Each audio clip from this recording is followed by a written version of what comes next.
ইন্নাল আম্বিয়া লাম ইউরিসু দিনারান ওয়ালা দিরহামা ওয়ালাকিন ওয়ারাসুল ইলমা ফামান আখাযাহু আখাযা বিহাজ্জিন ওয়াফির। নবীরা টাকা রেখে যান না, জমি জমা রেখে যান না, ফ্ল্যাট বিল্ডিং রেখে যান না, তারা এলেমের উত্তরসূরি রেখে যান। যারা এলেম অর্জন করবে তারা নবীর ওয়ারিস হবে। এলেম অর্জন করতে পারলো যে নবীর সে সম্পদ লাভ করতে পারলো। বলেন সুবহানাল্লাহ। হাজিরিন, আমরা আলেম হতে পারি নাই, মানে সিস্টেমেটিক উপায়ে আমরা কিন্তু মাদ্রাসায় অনেকেই পড়ি নাই, কিন্তু আজকে আমরা মাহফিলে এসেছি আল্লাহর ওলির দরবারে। আল্লামা আব্দুল লতিফ নিসাই রহমাতুল্লাহ আলাইহি তিনি শুয়ে আছেন, তার দরবারে এসেছি। আমরা কিন্তু সবাই কোরআনের ছাত্র। কারা কারা কোরআনের ছাত্র হাত তুলে দেখেন। নারে তাকবীর। আমরা সবাই কোরআনের ছাত্র। আর যারা বাড়ি থেকে কোরআন শেখার জন্য আপনারা চলে আসলেন, সাথে সাথে ফেরেশতারা নুরানি পর্দা, পাখার পর্দা, নুরানি পর্দাগুলো আমাদের পায়ের নিচে বিছিয়ে দিচ্ছে। বিশ্বাস হয় না? মাদ্রাসায় জামিয়ার ছাত্র, অত্যন্ত মেধাবী ছাত্র, প্রতিদিন মাদ্রাসায় ক্লাসে দেরি করে আসে। উস্তাদ বলে, তুমি দেরি করে কেন আসো? তুমি ভালো ছাত্র, আগে আসবা, সামনে যাচ্ছে বসবা।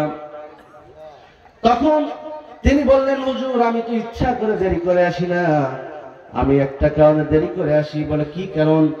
বলে, হুজুর আমি যখন ঘর থেকে বের হই তলবে ইলমের জন্য, কোরআন শিখার জন্য, কোরআনের ছাত্র হয়ে এভাবে মাহফিলের একজন মজলিসের বা আপনার শ্রেণী কক্ষের একজন ছাত্র যখন বের হই, তখন আমি দেখি আমার পথের উপরে ফেরেশতারা নূরের পাখাগুলো বিছিয়ে দিয়েছে।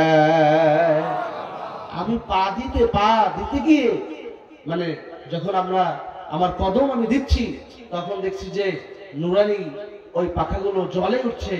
আমি এজন্য সন্তর্পণে ধীরে ধীরে কদম এগিয়ে গিয়ে আসতেছিলাম, এজন্য আমার আসতে দেরি হয়।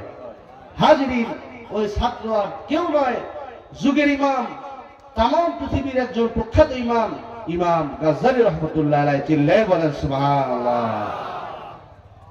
ইমাম গাজ্জালি রহমতুল্লাহ আলাইহির পায়ের নিচে যদি আপনার নুরানি পাখা ফেরেশতারা বিছিয়ে দেয়, আজকে আমরা বলতে পারি আমাদের পায়ের নিচেও আল্লাহর ফেরেশতারা নুরানি পাখাগুলো বিছিয়ে দিয়েছে। বলেন সুবহানাল্লাহ।